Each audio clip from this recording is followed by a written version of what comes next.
Mateo, ang henyo ng gamot. Credit to the author. 36 hanggang 44. Ang mga pangalan po na nandito ay galing sa mga name generator. Kung meron man pagkakatulad sa mga pangalan ng tao o lugar at pangyayari, ito ay tunay na hindi sinasadya.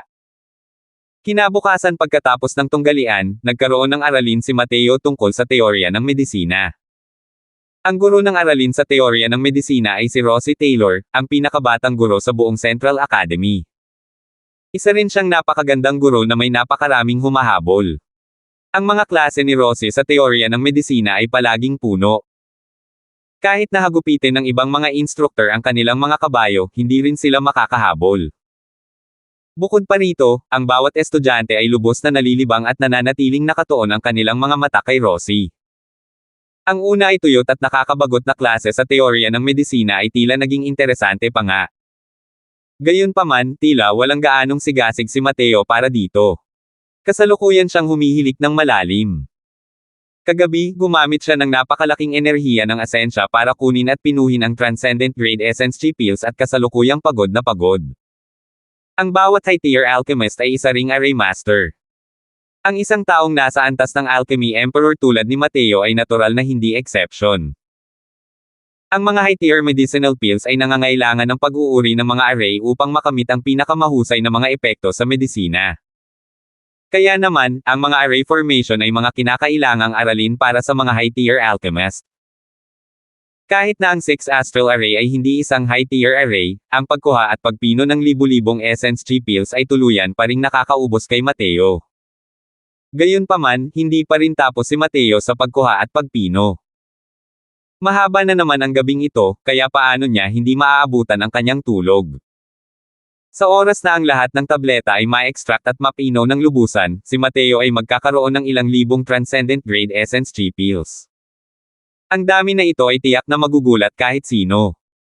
Ang pagkakaiba sa pagitan ng Transcendent Grade Essence G pills at High Grade Essence G pills ay may mga presyo ngunit walang nagtitinda. Paano magagawa ang isang bagay na kahit ang mga alchemy grandmaster ay kayang pinuhin lamang kung mapalad silang malayang kumalat sa merkado? Sa sandaling umabot sa transcendent ang isang medicinal pill, magkakaroon ng kwalitatibong pagbabago. Tungkol sa bisa ng medisina, ang isang transcendent grade essence G pill ay hindi na mas mababa kaysa sa isang low-grade explosive yuan pill. Bukod pa rito, ang transcendent grade essence G pills ay walang anumang side effects. Kahit na gamitin ito hanggang sa 9th level Essence G realm, ang kanilang katawan ay hindi magkakaroon ng anumang resistensya dito. Siyempre, ang pangunahing kailangan ay ang pagkakaroon ng maraming Transcendent Grade Essence G pills. Sino ang maglalakas loob na kumain ng Transcendent Grade Essence G pills na parang jelly beans? Maliban kay Mateo. Bagamat maaaring maganda ang Explosive Yuan pill, una, medyo mataas ang antas nito. Pangalawa, sa kasalukuyang lakas ni Mateo, hindi niya magagarantiya na ang bawat Pildores na pino ay magiging mataas o mas mataas na antas, lalo na ang Transcendent Grade. Kahit na tier 1 na sangkap lang ang ginamit ng Explosive Yuan pill, mas mahal pa rin ito kaysa sa Essence G pill. Kahit si Henry ay hindi makakapagbigay nito ng walang katapusan. Sa ilalim ng mga sitwasyong ito, ang mga Transcendent Grade Essence G pills ay walang duda na ang pinakaangkop na medicinal pills para kay Mateo. Gayunpaman, kahit maganda ang Transcendent Grade Essence G pills, nakakapagod talaga. Ang katangian ng 7-star Lotus ay tubig, at ito ay isang katangiang yin. Karaniwang matatagpuan sa loob ng isang spirit lake, angkop ito para sa pagpino. Inihagis ni Rosie ang aklat na Herbal Essentials sa mesa, habang patuloy na dumadaloy ang kanyang mga salita. Malinaw na alam na niya ang lahat ng katangian ng mga halamang gamot na ito na parang likod ng kanyang kamay. Bata pa si Rosie at isa ng middle rank alchemy master. Dahil dito, maraming senior ang pinagpawisan sa kahihiyan. Kailangang malaman ng isa na kahit na si Master Chen na nagtatrabaho sa Fragrant Medicine Pavilion ay isang mataas na ranggong alchemy master, ang kanyang edad ay mas matanda pa kay Rosie ng kalahating 60 taon na siklo. Iyon ang pagkakaiba sa talento. Magaan na naglakad si Rosie habang pinag-uusapan ang paksa ng may lubos na pamilyar na pag-unawa, at ang mga tingin ng mga estudyante ay sumabay sa kanyang katawan. Bigla na lang sumimangot ng bahagya si Rosie at itinigil ang aralin. Nihalata ng lahat na hindi masaya si Rosie.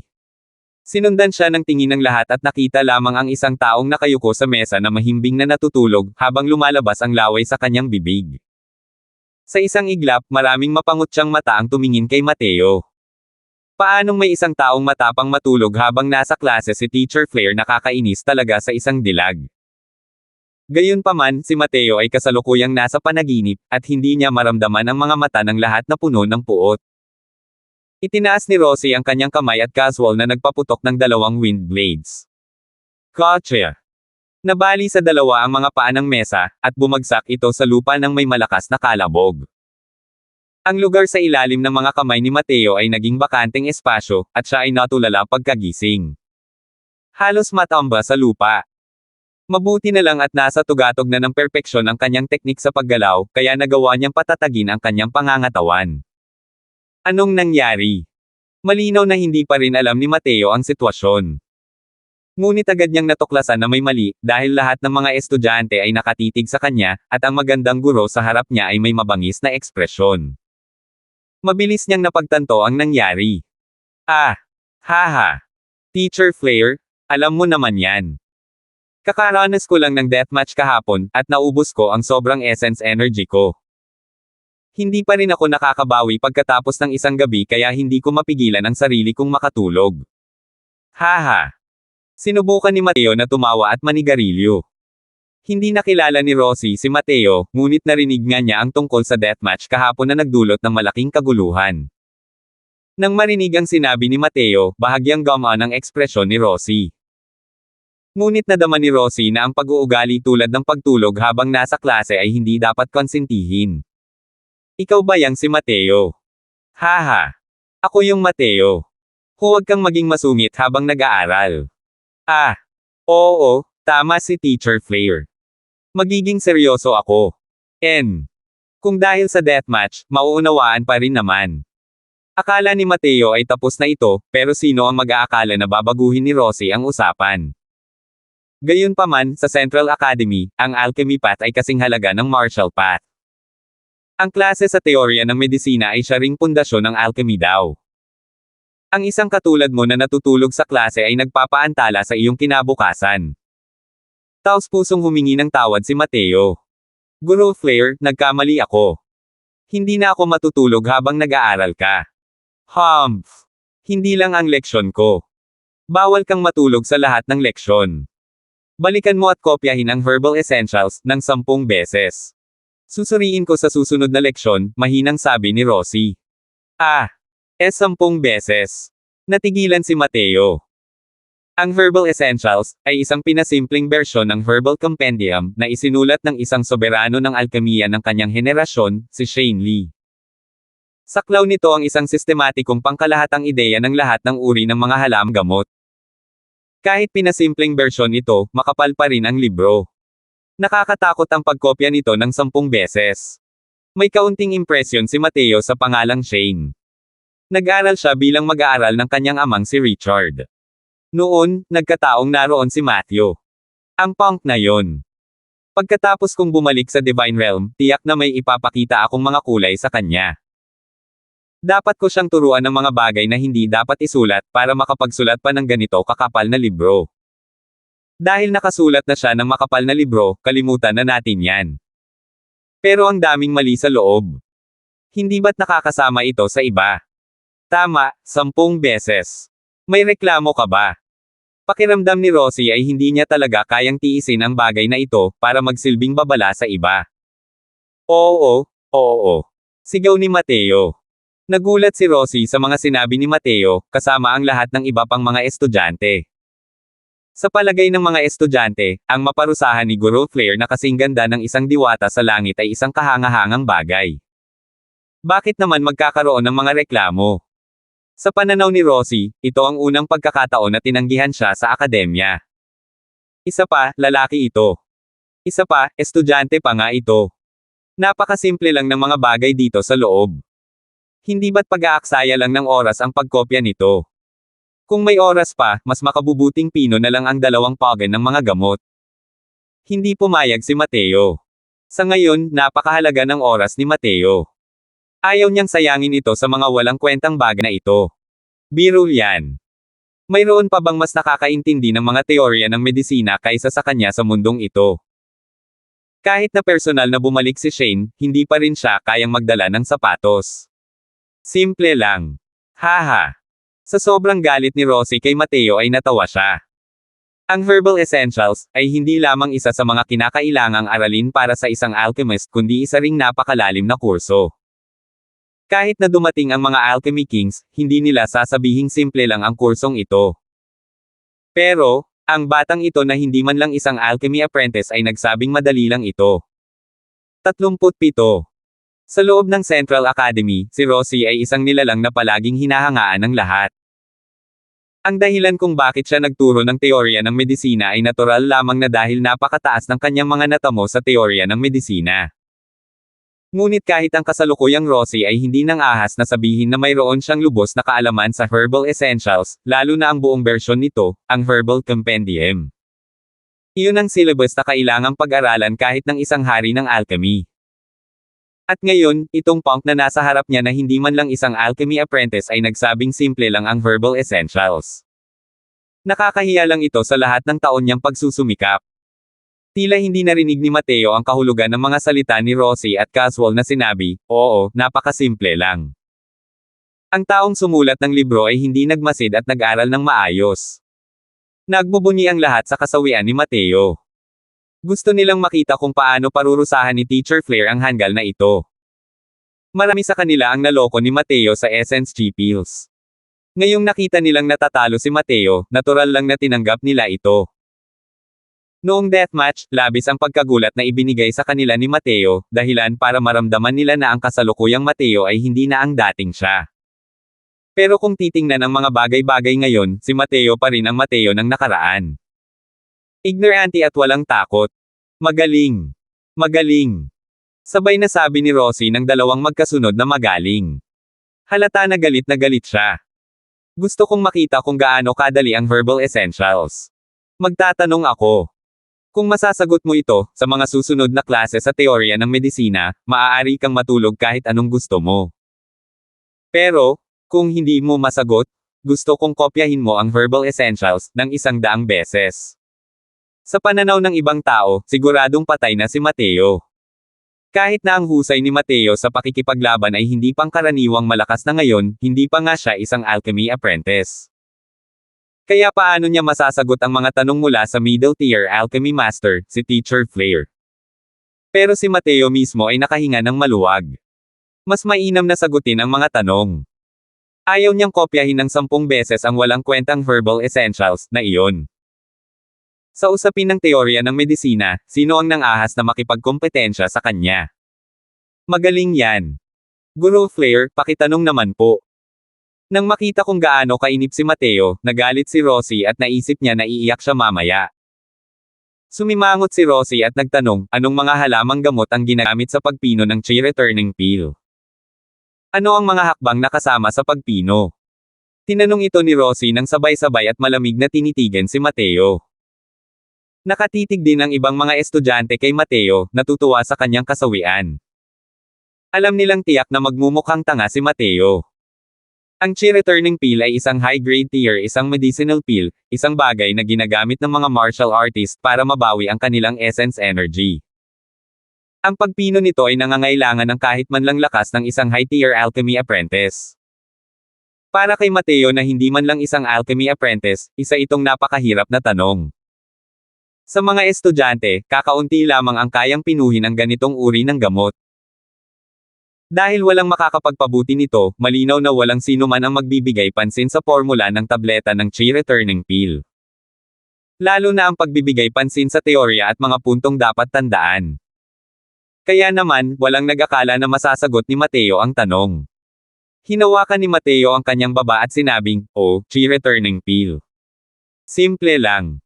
Ang mga pangunahing sangkap ay ang panloob na core ng Jade Toad at ang Crimson Sunsword Tooth Flower.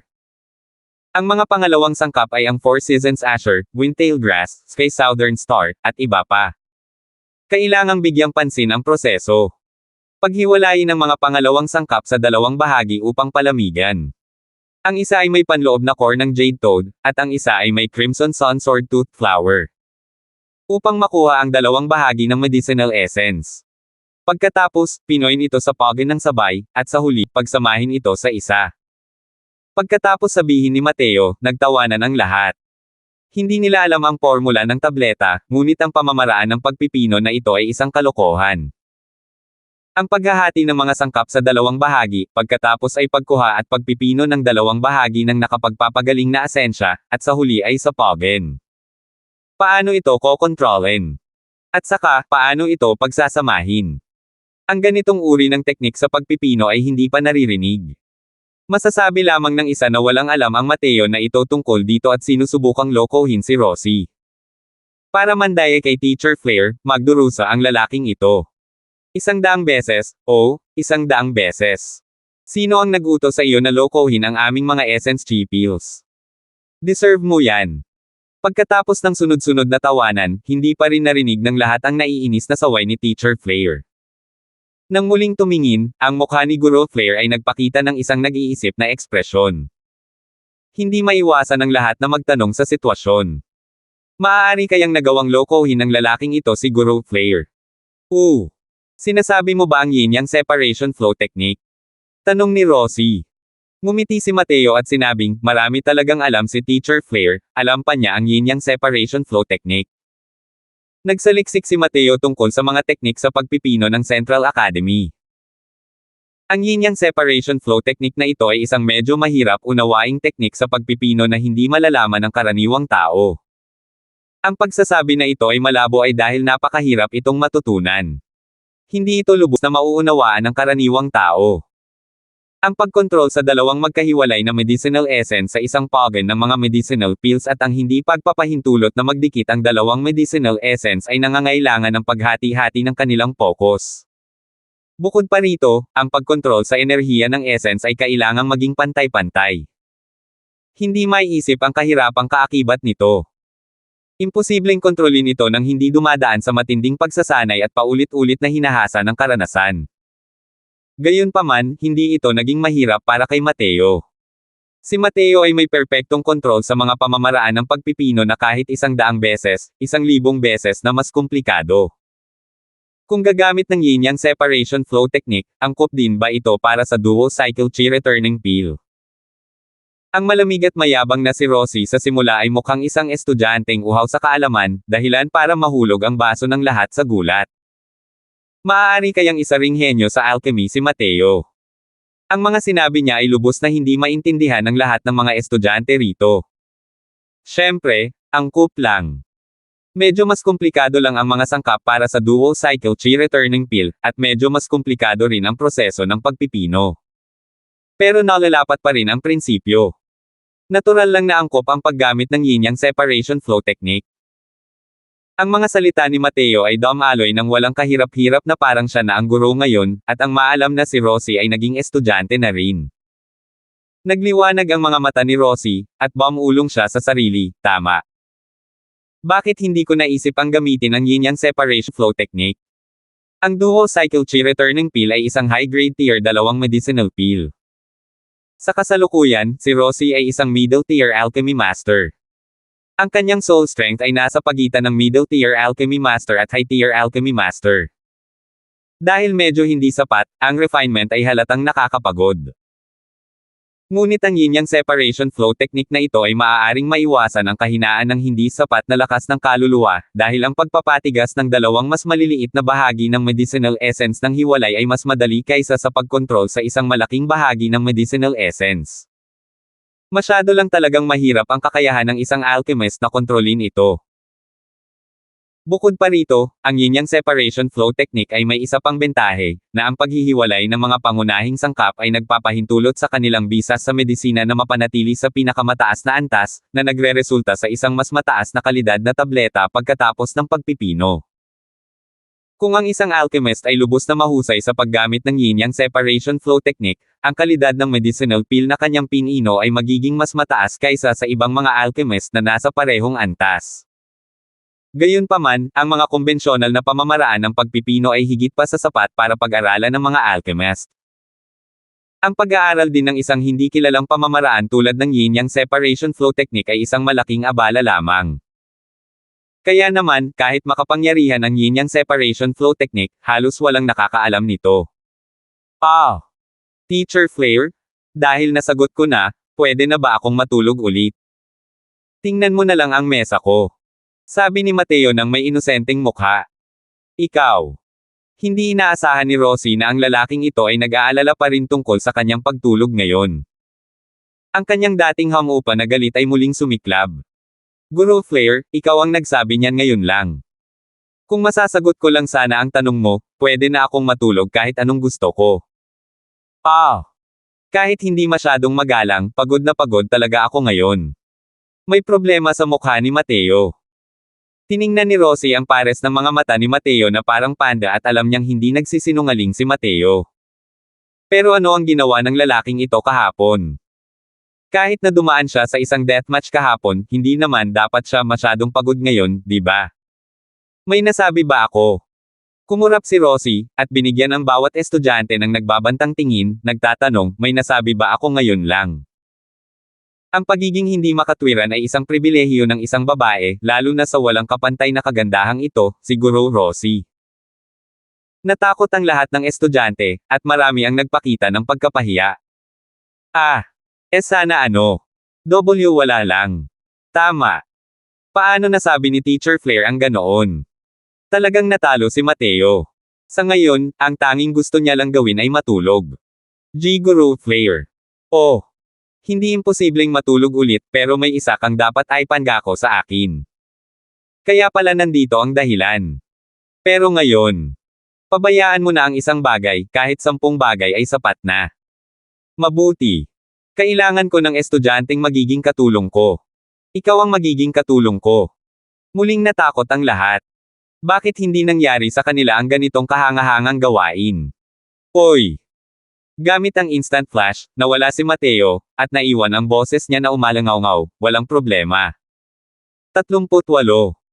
Sa ilalim ng gulat na mga mata ng lahat ng mga estudyante, nakawala si Mateo, naiwan si Rosie na medyo naiinis. Gayunpaman, hindi na mapakali si Mateo. Masyado na siyang inaantok. Paano siya hindi makakahabol sa tulog kung magkakaroon pa siya ng matinding laban sa gabi? Tungkol naman sa pagiging assistant, basta na lang pumayag si Mateo. Sa sandaling iyon, wala na siyang ibang pagpipilian. Si Rosie ay isang tunay na martial artist ng spirit condensation realm. Kung hindi niya bibitawan si Mateo, tiyak na hindi ito makakaalis, kahit paggamit ang kanyang instant flash.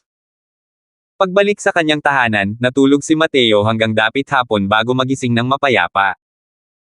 Matapos ihagis ang isang transcendent grade chi returning pill sa kanyang lalamunan, kasama ang recovery rate habang siya ay natutulog, mabilis na naibalik ang essence energy sa kanyang katawan. Pinino ang chi returning pill na ito bago umalis si Mateo, at naging kapaki-pakinabang na ito ngayon. Matapos maibalik ang enerhiya ng kanyang asensya, ipinagpatuloy ni Mateo ang paggamit ng 6 astral array upang pinuhin ang transcendent grade essence chi pills. Isa itong napakalaking proyekto. Libo-libong dekalidad na essence chi pills. Kahit na pinuhin pa ng isa ang 6 sa bawat pagkakataon, makakagawa ito ng ilang libong transcendent grade na essence chi pills.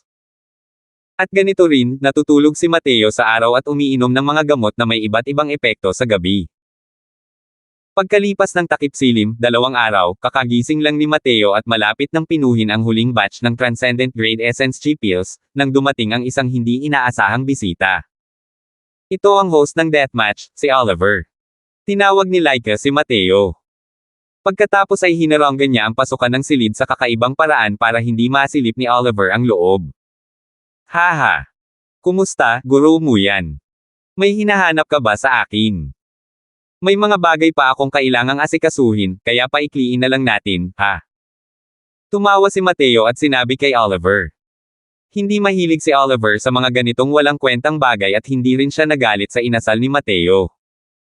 Nagtataka siyang nagtanong, dahil nandito ako, hindi mo na ako papasokan para maupo. Maingat na nakatayo si Mateo sa harap ng pinto nang walang balak na papasukin siya.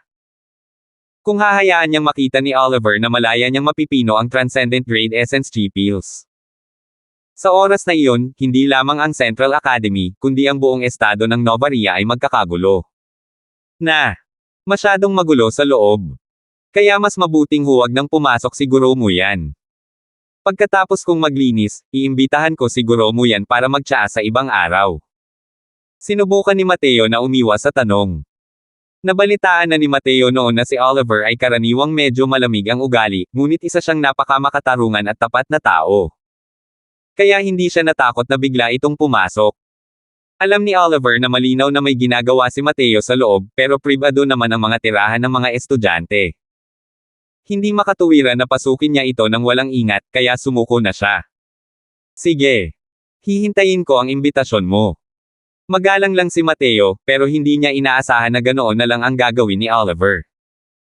Sabi ng lahat, nahuhumaling si Oliver kay Marshall daw at hindi siya naghahangad ng pabor kahit kanino. Bakit parang ibang-iba siya ngayon? Hinanap kita dahil gusto kong sabihin sa iyo na sa kasalukuyan mong lakas, dapat ay halos hindi ka na makakapasok sa ranggong itim. Kaya pwede ka nang kumuha ng advancement test, sinabi ni Oliver ang kanyang balak na bumisita. Sa Central Academy, ang ranggo mo ay hindi nakabatay sa cultivation realm, kundi sa aktual na combat power mo. Kung sa tingin ng isang estudyante ay sapat na ang kanyang kapangyarihan, maaari siyang sumailalim sa advancement test sa Illusionary Spirit Tower. Sa sandaling makapasa siya, hanggat ang kanyang ranggo. At si Oliver ang gurong namamahala sa advancement test. Sa katotohanan, marami sa mga estudyanteng may black rank sa Central Academy ang nakapasok sa pamamagitan ng mga koneksyon. Limitado ang kanilang potensyal, kaya kabilang sila sa mga taong nakaupo lang at walang ginagawa, naghihintay na mamatay. Ang mga tunay na elite ay nasa Earth rank pataas. Dati, natural lang nakabilang si Mateo sa tipo ng taong nakaupo lang at naghihintay mamatay. Ang lakas ni Quinten ay namumukod tangi na sa mga estudyanteng black rank noong una. Matapos umangat sa 5th level Essence Chi Realm, mayroon na siyang lakas para harapin ang black rank test. Gayunpaman, kung ganoon nga lang talaga ang kaso, hindi personal na hahanapin ni Oliver si Mateo para kumuha ng pagsusulit. Ang paghamon sa Illusionary Spirit Tower ay personal na bagay ng isang estudyante. Hindi man lang siya nag-abala na pumunta at himukin ang mga estudyante. Noong deathmatch, nagkaroon ng matinding interes si Oliver kay Mateo, ang maitim na kabayong ito. Malinaw na maraming sikreto sa katawan ni Mateo. Siyempre, hindi ito isang kamangha-manghang bagay. Sinong mahusay na tao ang hindi nagtataglay ng mga sikreto sa kanila? Ang ranggo 1 ng Marshall Roll of Honor, si Terry, at ang ranggo 2, si Bogart. Tiyak na lahat ng mga taong ito ay nagkaroon ng kani-kanilang maswerteng engkwentro. Hindi ito isang bagay na ipag-aabala ng akademya. Ang kailangan ng akademya ay mga makapangyarihang estudyante. Kahit nasa 3rd level Essence Chi Realm pa lang si Mateo ngayon, nagawa niyang patayin ang 5th level Essence Chi Realm na si Quinten noong deathmatch. Pero ang pinakamahalaga, naramdaman ni Oliver na hindi ginawa ni Mateo ang lahat para sa deathmatch. Gusto niya talagang makita kung hanggang saan ang limitasyon ni Mateo. Ang pagsubok sa Illusionary Spirit Tower ay natural na isang magandang lugar upang subukan ang tunay na kapangyarihan ni Mateo. Sa Central Academy, nagmamadaling kumuha ng pagsusulit ang mga estudyante kapag naabot na nila ang pamantayan para sa pag-unlad. Gayunpaman, nabalitaan ni Oliver na natutulog lang si Mateo nitong mga nakaraang araw habang nag-aaral at tila wala itong balak na sumali sa pagsusulit. Kaya naman, personal niyang hinanap si Mateo para kumuha ng pagsusulit. Pagsusulit sa pag-unlad. Sige, kailan ako pwedeng sumali? Natigilan sandali si Mateo bago agad na pumayag. Nitong mga nakaraang araw, ang tanging iniisip lang ni Mateo ay ang pagpapalakas ng kanyang lakas sa lalong madaling panahon, kaya naman nakalimutan niyang sumali sa advancement test. Ang isang taong hindi naiinggit sa iba ay isang pangkaraniwang tao. Si Mateo ay hindi natatakot na ipagmalaki ang kanyang mga kakayahan. Dati ay isang alchemy emperor si Mateo at hindi niya kailangang maging masyadong maingat sa loob ng maliit na Central Academy na ito. Gusto rin niyang makita kung saan ang kasalukuyang limitasyon ng kanyang lakas. Medyo nagulat si Oliver sa sagot ni Mateo. Naisip niya na may mahirap na problema si Mateo, kaya hindi siya nagmadaling sumali sa pagsusulit. Anumang oras ay pwede, sabi ni Oliver. Sige. Kung gayon, pupunta ako sa Illusionary Spirit Tower bukas ng umaga, nag-isip sandali si Mateo bago sumagot. Tumanggaw si Oliver at tumalikod na para umalis. Sandali lang, guro mo yan, biglang naalala ni Mateo ang isang bagay at tinawag si Oliver. May iba pa ba? Gusto kong payagan ang aking katulong na sumali sa pagsusulit sa pagpasok sa akademya. Iniisip ko kung maaari itong ayusin ni guro mo yan. Sinundan na ni Laika si Mateo sa Central Academy ng ilang araw na. Gayunpaman, palaging abala si Mateo nitong mga nakaraang araw kaya hindi siya malayang tulungan itong mag-ayos. Ngayon, dahil nagkataon lang na nagkita sila ni Oliver, hindi man mukhang hindi makatwiran na hilingin sa kanya na ayusin ang pagsusulit para sa kanya.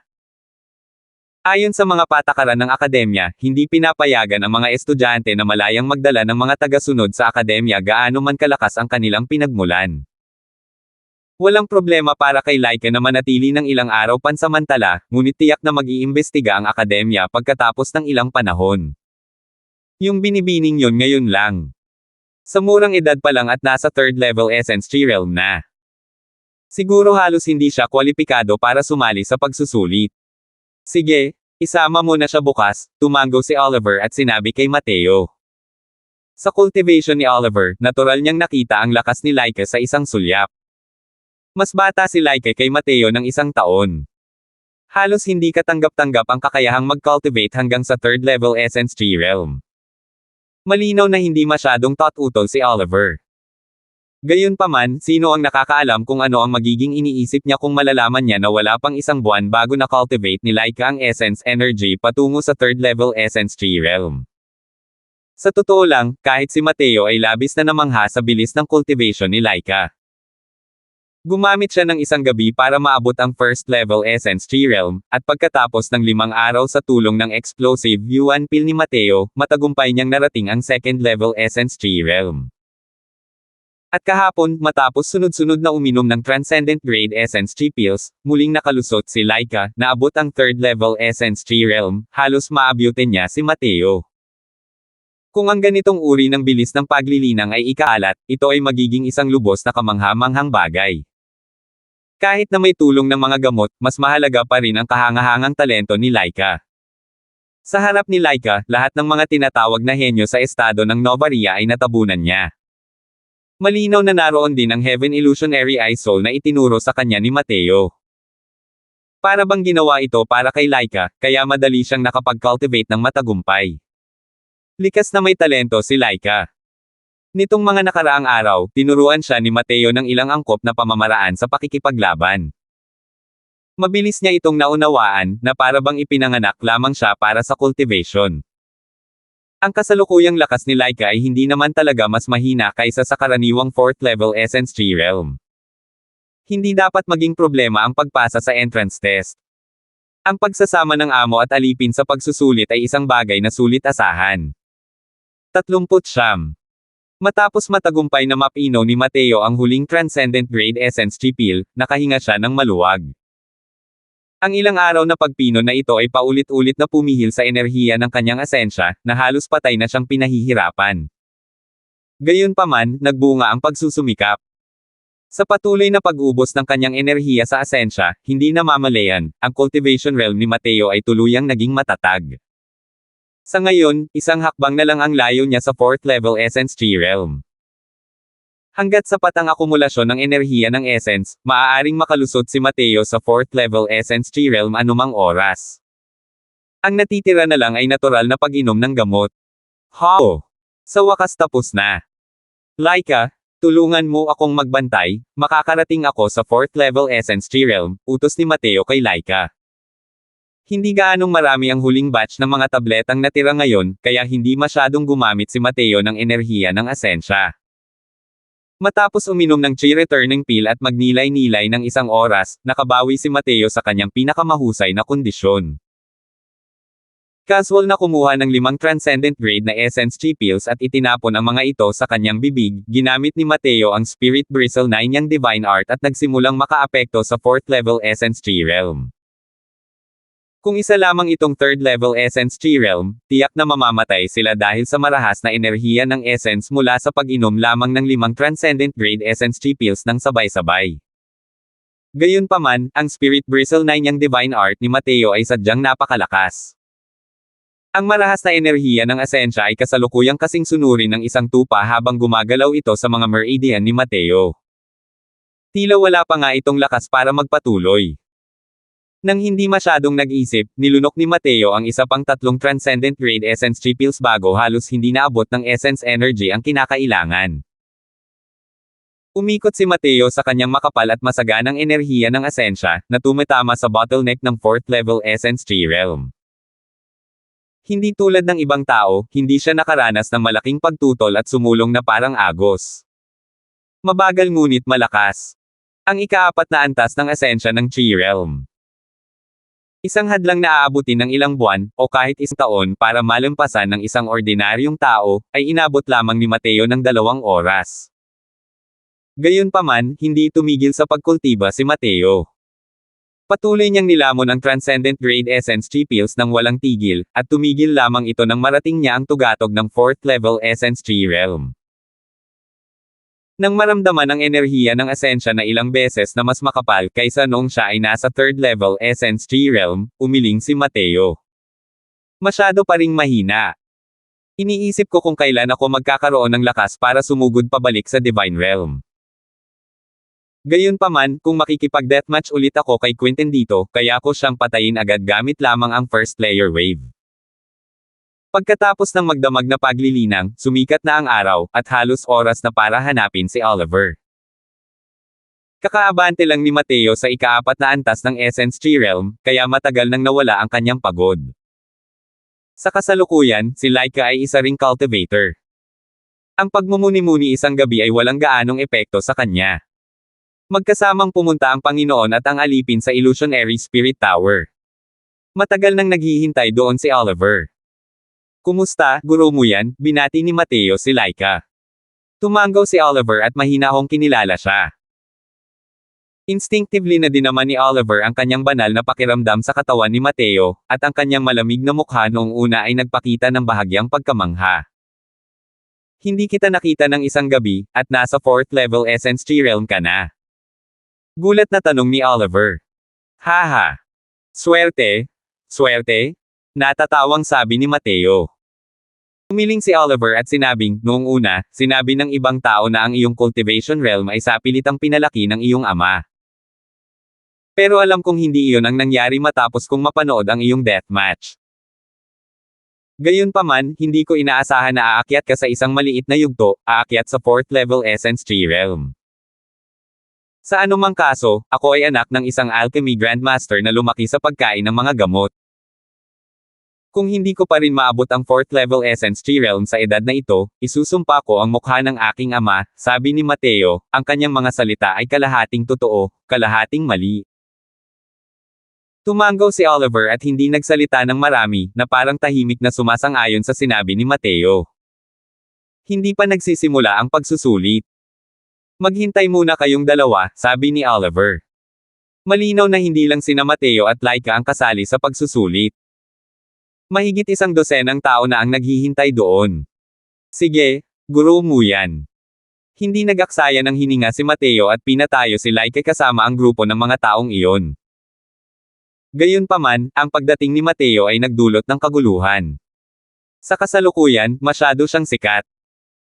Hindi lamang niya napatay si Quinten na mas mataas sa kanya sa pamamagitan ng 2 minor cultivation realm sa isang deathmatch, kundi niloko rin niya ang libu-libong Essence Chipils mula sa ilang daang estudyante. Kahit ayaw nila siyang kilalanin, hindi nila magawa. Mga kasama, hindi ba't nandyan si Mateo? Pumunta rin siya para sumali sa advancement test. Anong kakaiba roon? Halos wala ng lakas si Quinten na malapit sa ranggong itim. Dahil kaya siyang patayin ni Mateo, hindi ba't normal lang na sumali sa advancement test? May katuturan naman iyan. Pero para sa isang 3rd level Essence Tree Realm na sumali sa Black Rank test, maituturing siyang pambihira. Huwag kang magpakatanga. Noon, hindi ba't nasa 3rd level Essence Tree Realm din si Senior Apprentice Brother Long noong sumali siya sa Black Rank test? Gaano man kalakas si Mateo, mas malakas pa ba siya kaysa kay Senior Apprentice Brother Long? Pero ang kanyang Stacking Waves Layered Palm ay sinanay hanggang sa 2nd layer wave. Siguradong mas malakas siya kaysa kay Senior Apprentice Brother Long sa aspetong iyon. Nagsanay si Senior Apprentice Brother Long ng isang buwan bago halos na master ang first layer wave. Sok! Swerte lang niya na bagay sa kanya ang martial technique. Paano siya maihahambing kay Senior Apprentice Brother Long? Kung gayon, paano mo ipapaliwanag ang kanyang mahusay na bilog na yugto ng instant flash? Oo. Tingnan mo. Tingnan mo to. Gumagawa ng ganitong kagulo. Mukhang nalampasan na ni Mateo ang nakapasok sa siya. Nasa 4th level Essence Chi Realm na siya. Sus Mariosep. Tao pa rin ba ang lalaking ito? Ilang araw na ba ang nakalipas simula nang umakyat siya sa 3rd level Essence Chi Realm? Nang matuklasan ng 2 taong ito na nakalusot si Mateo, ang kanilang mga ekspresyon ay parang nakakita ng multo. Sa sandaling ito, napansin din ng iba na nakarating si Mateo sa 4th level Essence Chi Realm, at ang kanilang mga mata nang tumingin kay Mateo ay naging kakaiba. Haha! Bakit ba ako tinitingnan ng lahat? Alam kong gwapo ako, pero hindi ako ganoon umiirap. Kaya huwag mo akong tingnan ng ganyan, ha? Hindi ba't para lang itong makarating sa 4th level Essence Chi Realm? Hindi naman sa malaking bagay ito. Lahat kayong mga Senior Apprentice Brothers ay may mas mataas na cultivation realm kaysa sa akin, kaya pwede ba tumigil na kayong lahat sa pagkamangha? Hindi naman naiilang si Mateo sa atensyon at binaliwala na lang ito. Natigilan ang lahat. Nandito ba ang lalaking ito para magmukhang tanga? Ang pagpasok sa ika-4 na antas ng Essence Chi Realm ang unang hakbang sa martial path. Sino sa kanila ang hindi mag-iingat ng husto, nagugugol ng maraming oras para makaipon bago makalusot? Pero ilang araw lang ang ginugol ni Mateo bago ito natawid. Ngayon, inakala niyang napakadali lang nito. Gusto niya talagang bugbugin. Hindi ba't para lang itong makaabot sa 4th level Essence Chi Realm? Ano pa ang dapat ikagulat? Kahit anong talon niya, hindi ba't black rank lang yan? Kahit na umabot na siya sa black rank, basura pa rin siya. Naputol ang diskusyon ng isang mayabang na boses na puno ng pagmamataas. Si Senior Apprentice Brother Tyson Linson. Isa siya sa mga estudyante sa Earth rank na malamang nauusad sa Heaven rank. Hindi ko inaasahan na sasali rin siya sa advancement test na ito. Mukhang halos sigurado na siyang makakausad siya sa Heaven rank sa pagkakataong ito. Mabilis na may nakakilala sa may-ari ng boses. Dahan daw ang naglakad si Tyson habang ang mga kamay ay nasa likod niya sa harap ni Mateo, dala ang isang matinding pressure at nagtanong, ikaw ba si Mateo? Hindi man lang naiilang si Mateo na harapin ang pressure ni Tyson at mahinahong sinabi, hindi ko alam kung ako ang Mateo na tinutukoy mo, pero Mateo nga ang tawag sa akin. Humph! Ang galing mo namang magsalita. Nitong mga nakaraang araw, puro reklamo lang tungkol sa'yo ang naririnig ko. Ngayon, gusto kong makita kung talagang kasing galing mo nga ba ang sinasabi nila, sabi ni Tyson na puno ng paghamak ang mukha. Ganoon ba? Ang sikat ko na ngayon. Hindi ko akalain na kahit si Senior Apprentice Brother Linson ay palaging naririnig ang pangalan ko. Gayunpaman, sa palagay ko ito ang unang beses na narinig ko si Senior Apprentice Brother Linson ngayon. Iniisip ko kung makakaakyat ba si Senior Apprentice Brother Linson sa Heaven rank ngayon. Ang Junior Apprentice Brother na ito, hinihiling ko na sana ay hindi madapa at mabaigo si Senior Apprentice Brother Linson. May eksaheradong ekspresyon pa rin si Mateo, ngunit ang mga salitang lumabas sa kanyang bibig ay nagpawis sa lahat. Tila isinusumpa ng lalaking ito si Tyson na mabaigo. Gayunpaman, ang mga salitang ito ay talagang tumama sa damdamin ni Tyson. 40. Nang sabihin ng mga tao na si Tyson ay isa sa pinakamalakas na tao sa Earth rank, hindi nila tinutukoy kung gaano siya kagaling. Sa katotohanan, ito na ang pang-4 na beses na sumali si Tyson sa advancement test. Yaong mga nasa parehong batch niya, kahit ang ilang mga estudyanteng nasa kamakailang batch, marami sa kanila ang nakaasenso na sa Heaven rank. Siya ang pinakamalakas sa mga natitirang iilan na hindi pa nakakaasenso. Ito ang pinakamalaking kahihiyan ni Tyson. Kaya naman, bawal para sa iba na banggitin ito sa harap niya. Ang mga estudyanteng mababa ang ranggo ay mag-iingat ng husto upang maiwasan ito. Nagkataon man o hindi, ang mga salita ni Mateo ay tumama sa damdamin ni Ling Tiancheng. Halatang nagbago ang kulay ng mukha ni Tyson. Tinitigan niya ng masama si Mateo at sinabing, ang lakas ng loob mo. Para magsalita ng ganito sa kapatid mong senior apprentice. Sa tingin ko ay hinahanap mo ang kamatayan.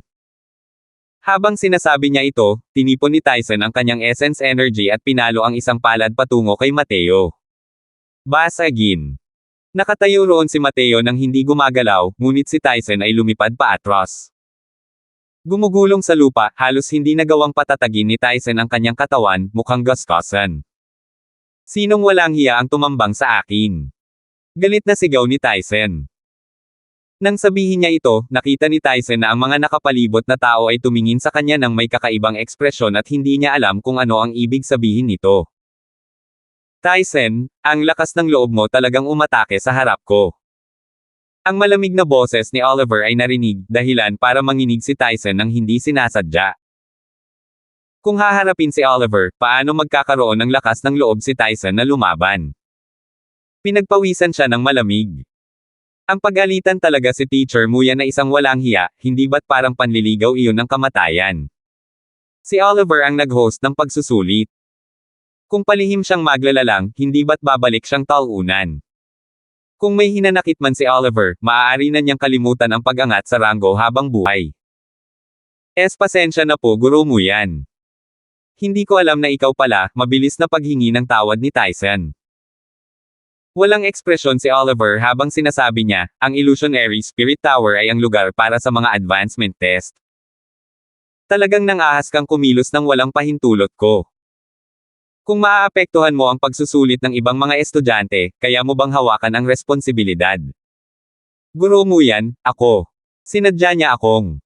Kinutya gamit ang mga salitang iyon para guluhin ako at gumawa ng hakbang. Hindi nang-ahas si Tyson na saktan si Oliver, kaya natural lang na isinisisi niya kay Mateo ang lahat.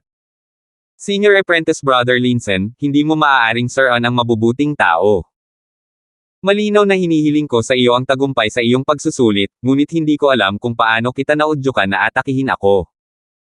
Maaari kayang pumunta rito si Senior Apprentice Brother Linson para lumahok sa pagsusulit ng Illusionary Spirit Tower, ngunit ayaw niyang umabant. Nagpakita si Mateo ng nagtatakang mukha. Ngayon lang, sinabihan nga ni Mateo si Tyson na mag-ingat na huwag matisod at mabaygo. Imposibleng makahanap ng problema sa mga salitang iyon. Maliban na lang, kung titingnan ang eksaheradong ekspresyon na iyon, walang maniniwala na hinahangad niya ang kabutihan ni Tyson. Hindi pa rin alam ng kaawa-awang si Tyson na pumunta si Mateo ngayon para sumali sa pagsusulit dahil personal siyang inimbitahan ni Oliver. Hindi na binabanggit ang katotohanang si Tyson ang nagpagulo sa usapin, kahit na siya ang tama, imposibleng pumanig si Oliver sa kanya. Nakita ko na ang nangyari ngayon lang. Mula simula hanggang katapusan, ikaw ang nangungutya. Sa tingin mo ba, ako, ang taga-siring ito, ay ganoon kadaling malinlang? Lalong lumamig ang boses ni Oliver. Hindi, ako. Manatili ka rito at huwag kang gagalaw. Dahil ito ang una mong paglabag, hindi ko na ito pakikinggan. Pero, kung lalabagan mo ulit ang mga patakaran, babawiin ko ang karapatan mo sa pagtatasa. Hindi na naglakas loob na sumagot si Tyson at tahimik na naghintay sa isang tabi. Pagkatapos maghintay ng ilang sandali, isa-isang nagdatingan ang mga estudyante. Matapos magtipon ng humigit kumulang 50 katao, muling lumitaw si Oliver sa harap ng lahat. Ngayong nandito na ang lahat, maya-maya, bubuksan ko na ang mga restriction. Automatikong ipapadala kayo ng Illusionary Spirit Tower sa test site na naaayon sa inyong cultivation. Marami sa inyo ang sumailalim na sa advancement test dati, pero ito ang unang pagkakataon para sa ilan sa inyo, kaya maikling tatalakayin ko lang.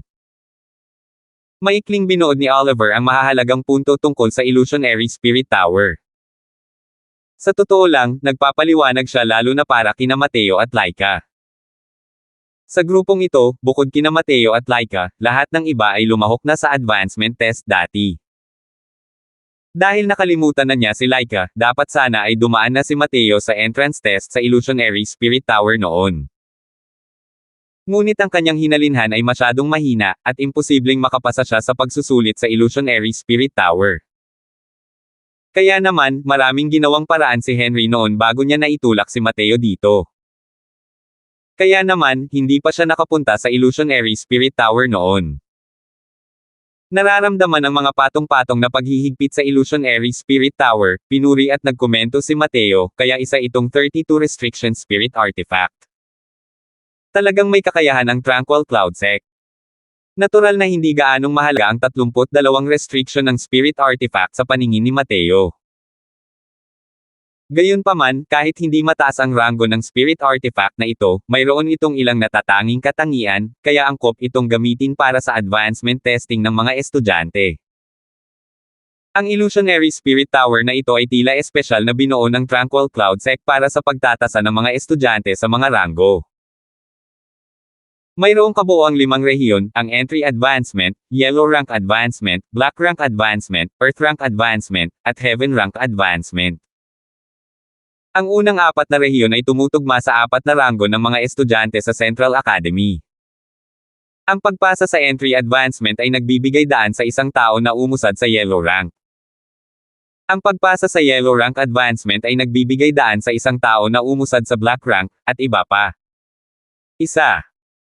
Panghuli, ang Heaven Rank Advancement ang ginamit ng Tranquil Cloud Sect upang matukoy kung ang mga estudyanteng nasa Heaven Rank ay kwalipikadong makapasok sa sekta. Ito ay isang pagsubok para maging mga disipulo ng Outer Sect. Malinaw na ang kahirapan ng 5 pagsubok ay unti-unting tumaas. Pagdating ng pagsusulit para sa Black Rank Advancement, medyo lampas na ang kahirapan. Sa totoo lang, hindi naman masama ang talento ni Tyson. Masyado lang talagang nakakapangilabot ang Earth Rank Advancement Test. Kaya naman paulit-ulit siyang bumagsak. Maraming estudyanteng katulad niya sa mga estudyanteng Earth Rank. Kung tungkol naman sa pagsusulit sa pag-angat sa ranggo ng langit. Umaasa talaga ako na isa sa inyo ang magiging kwalipikadong lumahok sa pagsusulit na iyon habang kayo ay estudyante rito sa Central Academy, sabi ni Oliver sa mga estudyante. Hindi masyadong nakapukaw ng reaksyon ang lahat sa mga sinabi ni Oliver. Malinaw na alam nilang lahat kung gaano kaitikot ang pagsubok. Ang sinabi ni Oliver ay kwalipikado, at hindi para pumasa. Ibig sabihin, wala ni isa sa mga tao rito ang magkakaroon ng pagkakataong subukan ang pagsusulit bago sila makapagtapos sa Central Academy sa edad na 20. Maiisip lang ng isa ang hirap ng pagsusulit na iyon. Karamihan sa mga estudyanteng narito ngayon ay sumasali sa Black Rank Advancement Test, o ang pagsusulit para sa isang Black Rank upang makaakyat sa Earth Rank. May ilan lamang na sumasali sa Yellow Rank Advancement Test at Earth Rank Advancement Test. Si Laika lang ang tanging taong sumasali sa Entry Advancement Test. Sa unang beses na papasok ka sa Illusionary Spirit Tower, maaari kang sumali sa maraming rank advancement test. Hanggang sa mapatay ka, o kusang loob na umatras. Pagkatapos makapasa sa isang pagsusulit, automatiko kang ipapadala sa susunod na pagsusulit. Doon, maaari kang magdesisyon kung gusto mong sumailalim sa susunod na pagsusulit o hindi. Sa puntong iyon, itatala ng Illusionary Spirit Tower ang rank advancement test kung saan ka napatay. Sa susunod na papasok ka sa Illusionary Spirit Tower, magsisimula ka muli mula sa ranggong iyon. Sige, pumasok ka na ngayon sa Illusionary Spirit Tower. Malinaw na ang huling ilang pangungusap ni Oliver ay para kay Mateo. Pagkatapos ay naglakad si Oliver sa harap ng gate ng Illusionary Spirit Tower at itinuro ang kanyang kamay ng kalahating arko sa harap niya. Isang mahinang itim na enerhiya ng asensya ang ipinupukol patungo sa Illusionary Spirit Tower. Kasunod nito, dahan-daang bumukas ang gate ng Illusionary Spirit Tower. Maayos na pumasok ang mga estudyanteng kalahok sa pagsusulit. Pagpasok pa lang nila sa gate, agad na silang nawala. Malinaw na pinaalis na sila ng Illusionary Spirit Tower. Nang si Tyson na ang papasok, matalim niyang tinitigan si Mateo. Kung hindi ka makakarating sa Earth Rank, basura ka na habang buhay. Itinuturing kang mapalad ngayon dahil tinutulungan ka ni teacher mo yan. Sa hinaharap, huwag mo akong hayaang makita sa akademya. Kung hindi, patay ka. Matapos pagbantaan si Mateo, humakbang si Tyson at agad na naglaho. Tumawa si Mateo at hindi pinansin ang babala ni Tyson. Humarap siya kay Laika at sinabing, "Laika, tere na pumasok na rin tayo." 41. Parang nanlalabo ang paningin ni Mateo, at sa kanya napagtanto na dinala siya sa isang nakasisilaw na mundo ng panaginip na may iba't ibang kulay. Maliwanag na isa itong malayang espasyo.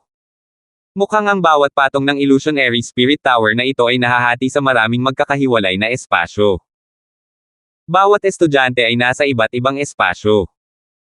Gayunpaman, ang ganitong uri ng pamamaraan ay hindi maituturing na mistiko sa banal na kaharian.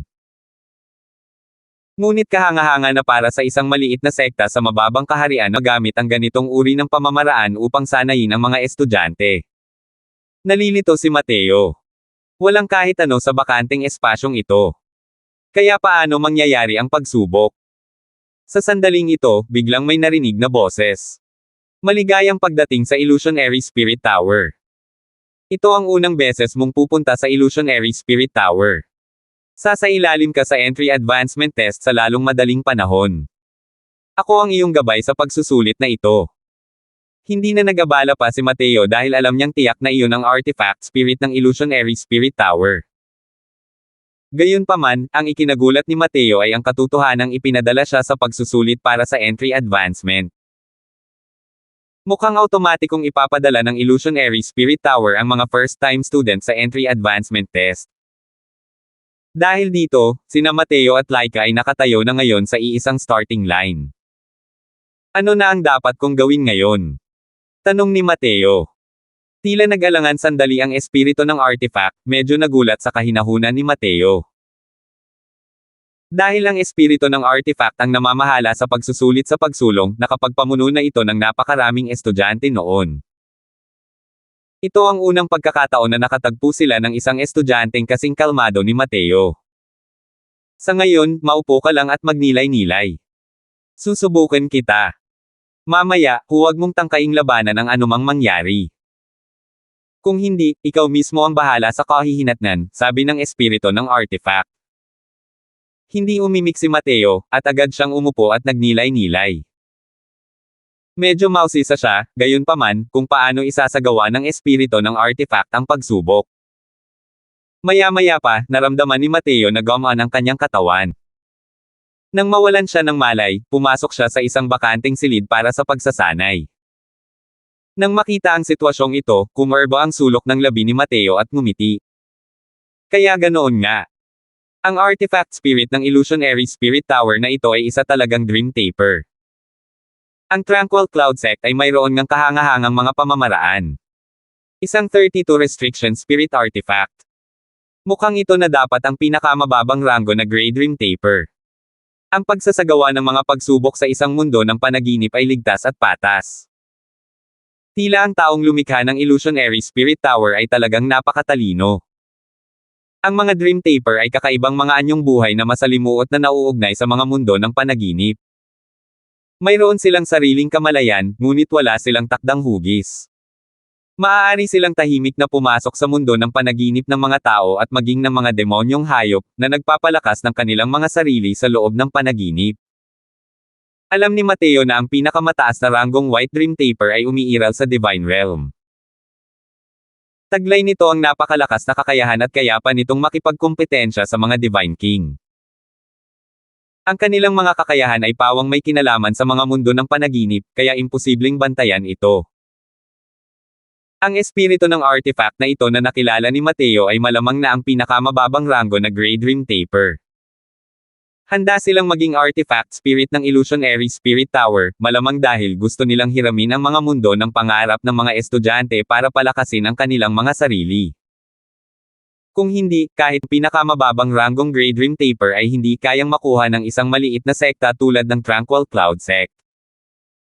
Dapat malaman ng isa na hindi lamang ang estado ng Novaria ang bansang may Central Academy. Mayroon ding mga Central Academy sa ibang mga bansa sa ilalim ng jurisdiction ng Tranquil Cloud Sect. Ang kanilang pagtatasa sa mga estudyante ay tiyak na sa pamamagitan din ng suporta ng Illusionary Spirit Tower. Ang ganitong malawakang pagbihag sa mga Grey Dream Taper ay tiyak na magdudulot ng paghihiganti ng Tribong Dream Taper. Maliban na lang kung ang mga Grey Dream Taper na ito ay kusang loob na maging mga espiritu ng artifact. Alam ni Mateo na ngayon mismo, nasa mundo na siya ng mga panaginip. Malamang, ang malayang espasyong iyon ngayon ay ang siyang paraan kung saan gagamitin ng Dream Taper ang nightmare skill nito, na magdadala sa mga estudyante sa mundo ng mga panaginip. Habang ipinapakita ni Mateo ang kanyang pagkagulat sa mga pamamaraang ito, sinuri rin niya ang kanyang lakas kasabay nito. Para perpektong maipakita ang aking lakas sa realidad sa loob ng mundong ito ng panaginip. Ang kakayahan ng Tribong Dream Taper ay tunay na mahusay. Sa ganitong paraan, walang posibilidad ng anumang panlilinlang. Bumantong hininga si Mateo sa paghanga. Biglang lumitaw sa harap ni Mateo ang isang lalaking mukhang matipuno at nasa katanghaliang gulang. Alam niyang ang lalaking mukhang matipuno na ito ay isang ilusyon lamang na nilikha ng Grey Dream Taper. Sa loob ng mundo ng panaginip, ang mga Dream Taper ay maaaring mag-anyong kahit ano. Ngayon, ako ang mananagot sa iyong pagsusulit sa pagsulong. Malapit nang magsimula ang pagsusulit. Maaari ka nang pumili ng iyong sandata, sabi ng Dream Taper. Pumili ng armas. Kung gayon, pipili ako ng espada. Tumingin si Mateo nang walang pakialam. Malinaw na hindi siya nag-aalala kahit kaunti tungkol sa pagsusulit sa entry advancement. Naramdaman ng Dream Taper na kakaiba ang ugali ni Mateo. Kapag pumapasok ang ibang mga estudyante sa mundo ng panaginip, madalas silang walang tigil sa pagtatanong at hindi alam ang nangyayari. Nang pumasok si Mateo, napansin ng Dream Taper na hindi siya nagulat. Ang ekspresyon sa kanyang mukha ay malinaw na nagpapakita na alam niyang nasa mundo siya ng panaginip. Alam ni Mateo ang tungkol sa mga Dream Taper, ngunit hindi ito nangangahulugan na alam din ng iba ang tungkol sa mga Dream Taper. Sa katotohanan, ang mga Dream Taper ay bahagi ng isang napaka-misteryosong tribo dahil wala silang tiyak na hugis. Kahit sa panaginip, imposibleng matuklasan ang pag-iral nito maliban kung hahayaan ka ng Dream Taper na matuklasan ito. Iyon ay dahil maaari itong maging isang maliit na daga sa mundo ng iyong panaginip o marahil ay isang tangkay ng damo. Natural lamang na hindi sasabihin ng Dream Taper sa mga estudyante ang pagkakakilanlan nito. Ipapaalam lamang nito sa kanila na ito ang gabay ng Illusionary Spirit Tower para sa pagsusulit. Pero itong si Mateo ay walang pakialam sa kahit ano. Ikinumpas ng Dream Taper ang kanyang kamay, at isang espada na mukhang ordinaryong tao ang lumitaw mula sa kawalan sa kamay ni Mateo. Hindi ba't masyadong pangit ito? Pinilit ni Mateo na ngumiti. Walang emosyong sinabi ng Dream Taper, para masiguro ang pagiging patas ng pagsusulit, hiniling ng akademya na tretuhin namin ng pantay ang bawat estudyante. Ano man ang piliin mong sandata, ang pinakakaraniwan lang ang ibibigay ko sa iyo. Binunot ni Mateo ang kanyang espada, at isang liwanag ng espada ang kumislap. Walang magawa niyang sinabi, sige, aayusin ko na ito. Ito ang unang pagkakataon na nakatagpo ang Dream Taper ng isang taong walang pakialam. Gayunpaman, hindi nito ito masyadong inisip. Ang isang baguhan lamang sa 4th level Essence Chi Realm ay hindi gaanong karapat-dapat sa atensyon nito. Para sa Dream Taper, na pinagtutuunan niya ng pansin, ay ang ilang mga estudyanteng kumukuha ng Earth Rank Advancement Test. Ngayon, sabihin mo sa akin ang iyong pangalan at lugar ng kapanganakan. Itatala ko ang mga resulta ng iyong pagsusuri. Nanatiling walang emosyon ang Dream Taper. Ang kabisera, ang Fragrant Medicine Pavilion, si Mateo, ibinahagi ni Mateo ang kanyang pangalan at lugar ng kapanganakan. Tumango ang Dream Taper at sinabing, magsisimula na ang pagsubok. Sila ang mga kalaban mo. Gumawa ng kilos ang Dream Taper, at 5 martial artist na nakaitim ang biglang lumitaw mula sa kung saan. Kahanga-hanga, nasa 4th level Essence Chi Realm din sila. Kasunod nito, nawala ang lalaking mukhang nasa katanghaliang gulang na siyang pinagbago ng Dream Taper. Malinaw na iniwan nito si Mateo para ipagtanggol ang sarili. Hindi sulit na pagtuunan ng pansin ang entry advancement test. Sinulyapan ni Mateo ang 5 nakaitim na martial artist ng 4th level Essence Chi Realm at hindi niya napigil ang mapangiti. Ang 5 nakaitim na martial artist na ito ng 4th level Essence Chi Realm ang pinakaordinaryong uri ng 4th level Essence Chi Realm. Nang mag-recruit ang Central Academy ng mga estudyante, ang pinakamababang kinakailangan ay ang makaabot sila sa 4th level Essence Chi Realm bago mag-16 at ang kakayahang talunin ang 5 sa pinakakaraniwang uri ng 4th level Essence Chi Realm sa pamamagitan ng pagtutulungan. Para sa karaniwang tao, ito ay isang napakahirap na hamon. Sa mundo ng panaginip, ang mga armas, kagamitan, at mga gamot ay hindi maaaring dalhin sa loob. Maaari lamang umasa ang isa sa mga kakayahan na taglay nila upang talunin ang mga kalaban. Halos imposibleng matagumpay na talunin ang 5 kalaban na nasa parehong cultivation realm mo maliban na lang kung ikaw ay isang henyo. Gayunpaman, napakadali lang nito para kay Mateo. Matapos mawala ang Dream Taper, sabay-sabay na kumilos ang 5 martial artist na nakaitim, inatake si Mateo mula sa 5 magkakaibang anggulo. Tumayo ng tuwid si Mateo at itinabi ang kanyang espada bago marahang inilabas ang kanyang palad. Nagpapatong-patong na alon, patong-patong na palad, unang patong na alon. Kumalat ang alon ng enerhiya ng asensya, at ang 5 martial artist na nakaitim ay lumipad pa atras. Malinaw na wala nang natitirang lakas sa pakikipaglaban ang 5 nakaitim na martial artist nang bigla silang maglaho pagkabagsak nila sa lupa. Sa sumunod na sandali, muling lumitaw ang mukhang matipunong lalaki, at nagpakita siya ng gulat na ekspresyon. Tumingin si Mateo sa Dream Taper, at ngiti ng bahagya at sinabing, "Pasensya na. Nakalimutan kong sabihin sa iyo na nandito ako para kumuha ng Yellow Rank Advancement Test." 42. Sa tuwing nagaganap ang advancement test, palaging nakakaakit ito ng maraming estudyante para manood. Iyon ay dahil ang mga resulta ng pagsusulit ay maaaring makaapekto sa kanilang posisyon sa loob ng ranggo. Isang maliwanag na screen ang nagpapakita ng progreso ng bawat isa sa mga pagsubok sa labas ng Illusionary Spirit Tower. Ha! May nakapasa ba sa pagsusulit ng napakabilis? Si Mateo yon. Gulat na sigaw ng isang tao nang makita ang pagbabago sa liwanag ng screen. Si Mateo ba ang pumatay kay Quinten noong deathmatch? May sakit ang lalaking iyon. Pero hindi rin naman ito gaanong mahalaga. Dapat ito ang unang beses niyang kukuha ng advancement test, kaya sa ngayon, dapat itong entry advancement test. Pero napakalaki naman yan. Kung ikukumpara ang oras, dapat ay sinimula na niya ang pagsubok. Kahit na entry advancement test pa lang ito, kailangan niyang harapin ang 5 mandirigma ng 4th level Essence Tree Realm. Si Mateo ay nasa 4th level Essence Tree Realm pa lang. Maaari kayang nakapatay siya agad ng 5 tao sa parehong level. Posible talaga yan. Gaano ba kalakas ang husay sa pakikipaglaban ng lalaking yan? Noong sumali ako sa entry advancement test, ang tagal bago ko nasunog ang isang buong insenso bago ko sila natapos. Natatakot ako na kahit si Quinten na nakalusot ay hindi rin agad makakapatay ng 5 4th level Essence Tree Realm, di ba? Hehe. Mukhang tama ang sinabi ko ngayon. Talagang pumailang lang itong si Mateo sa isang galaw lang.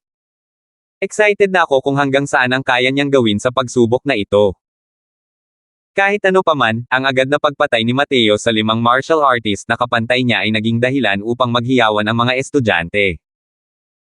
Lahat ng mga estudyanteng ito ay dumaan sa pagsusulit sa pagsulong sa pagpasok.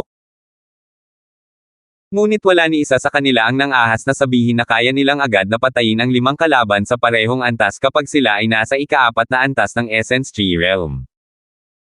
Kaya ni Mateo patayin si Quinten na 2 minor realm ang taas kaysa sa kanya noong nasa 3rd level Essence Tree Realm pa lang siya. Ngayong nasa 4th level Essence Tree Realm na siya, gaano nakalakas ang combat strength ni Mateo pagkatapos niya makaabante sa minor stage. Naging mausisa ang lahat. Karamihan sa kanila ay pumunta upang tingnan kung sino ang maaaring makaakyat sa heaven rank, ngunit ngayon, ang kanilang atensyon ay napunta kay Mateo. Tahimik na pinagmasdan ni Oliver ang ilaw sa screen. Hindi tulad ng ibang mga estudyante sa paligid, siya ang higit na nag-aalala sa pagsusulit ni Mateo. Nang makapasa si Mateo sa entry advancement test ngayon lang, ang gulat na naramdaman niya ay hindi mas mababa kaysa sa ibang mga estudyante. Noong nasa 4th level Essence Tree Realm siya, madali niyang matatalo ang 5 martial artist na kapareho niya ng antas. Pero ang pag-usapan ng agarang pagpatay sa kanila. Imposible iyon para sa kanya. Ang Mateo na ito ay talagang puno ng mga sorpresa. Tingnan mo. Dumating din sina Ivan at Rosalind. Malamang pumunta sila rito para maghanap ng impormasyon at makita kung hanggang saan ang limitasyon ng lakas ni Mateo. Hehe. Ano kaya ang iniisip nila nang makita nilang agad na nakapasa si Mateo sa entry advancement test? Maya-maya, may nakapansin na may 2 pang tao sa karamihan.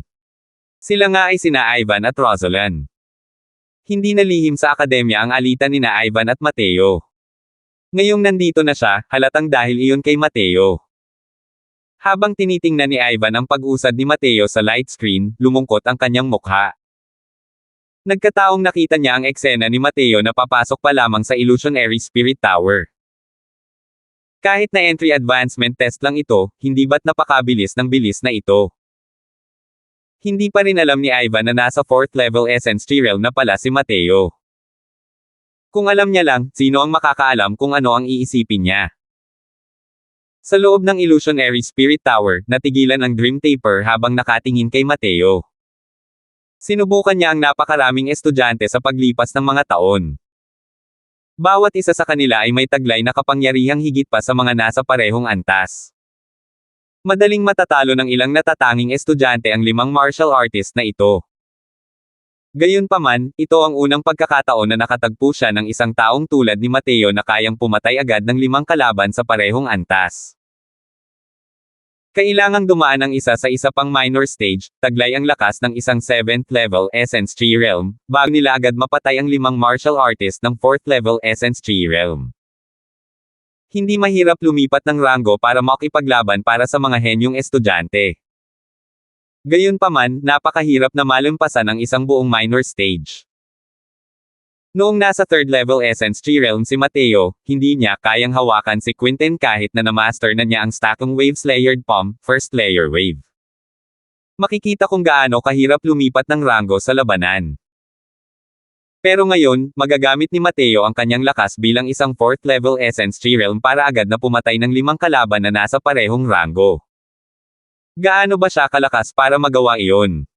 Pasensya na.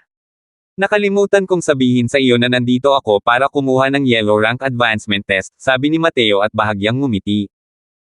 Medyo hindi nasiyahan ang Dream Taper sa inasal ni Mateo. Bahagyang kumunot ang noo niya at sinabing, sige. Magsisimula na ang Yellow Rank Advancement Test. Ito na ang kalaban mo. Kumaway ang Dream Taper, at lumitaw ang 5 martial artist na nakaitim. Ang 5 martial artist na lumitaw sa pagkakataong ito ay nakakagulat na lahat ay nasa 6th level Essence Tree Realm. 6th level Essence Tree Realm, di ba? Mukhang hindi naman gaanong tumaas ang difficulty, bulong ni Mateo sa sarili.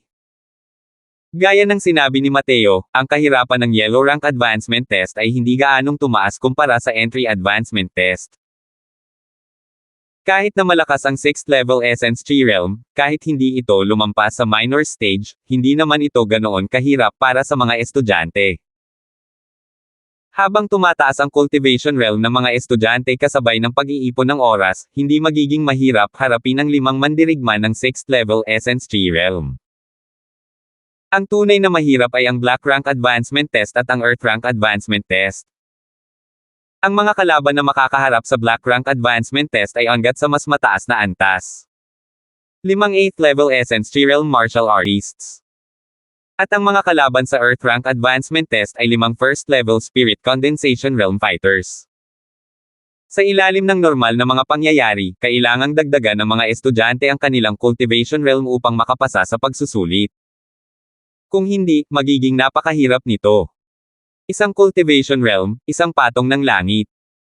Bukod sa mga henyo tulad ni Terry, ang isang karaniwang tao ay hindi makakapaglipat ng ranggo upang labanan ang 5 martial artist ng mas mataas na realm.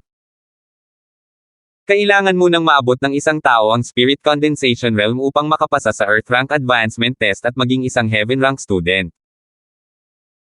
Kaya naman, para kay Ivan na maging isang estudyanteng may ranggong Earth gamit ang kanyang 7th level Essence Tree Realm Cultivation, mahirap makamit ang resultang ito. Natural lang, aasikasuhin siya ng husto ng akademya. 5 kalaban sa 6th level Essence Tree Realm. Mas malakas sila kaysa kay Quinten.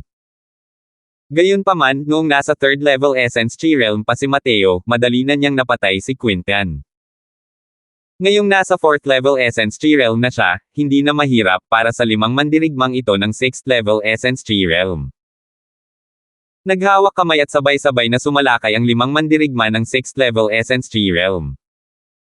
Nanatiling nakabalot ang espada ni Mateo, habang muli siyang sumugod gamit ang isang palad. Nagpapatong-patong na alon, patong-patong na palad, pangalawang patong na alon. Muling lumipad ang 5 nakaitim na martial artist, at sila ay naglaho. Nanlaki ang mga mata ng Dream Taper dahil sa hindi makapaniwalang nakita. Ang batang ito. Masyadong nakakatakot. Lumiit ang mga mata ni Oliver habang pinagmamasdan niya ang maliwanag na kurtina. Isa na namang bigla ang pagpatay. Paano nangyari ito? Ang Yellow Rank Advancement Test ay binubuo ng 5 mandirigma ng 6th level Essence Tree Realm. Bawat isa sa kanila ay 2 minor cultivation realm na mas mataas kaysa kay Mateo. Paano ito magiging isa na namang instant kill? Kahit alam ni Oliver na halos sigurado nang uusad si Mateo sa ranggong itim nang makita niyang nasa ika-4 na antas ng Essence Tree Realm si Mateo, hindi niya inaasahan na ganoon kadaling uusad si Mateo. 5 martial artists sa 6th level Essence Tree Realm. Bawat isa sa kanila ay mas malakas kaysa kay Quintan. Kahit na malakas si Mateo, imposibleng maging ganito kalakas. Tingnan ninyo. Tapos na naman ang advancement test ni Mateo. Sa pagkakataong ito, dapat ay Yellow Rank Advancement Test na, di ba? Ibig sabihin, isa na siyang Black Rank student. Napakahalimaw talaga ng lalaking yan. Isa na namang bigla ang pagpatay. Paano niya nagawang agad na patayin ang 5 kalaban sa 6th level Essence Tree Realm? Kahit noong kinuha ni Senior Apprentice Brother Terry ang Yellow Rank Advancement Test, hindi naman ito kasing eksaherado nito. Lasing na ako. Hindi naman talaga tao ang lalaking yan. Lumampas na siya sa inaasahan ko. Nagngingit-ngit si Ivan habang nakatingin sa ilaw sa screen.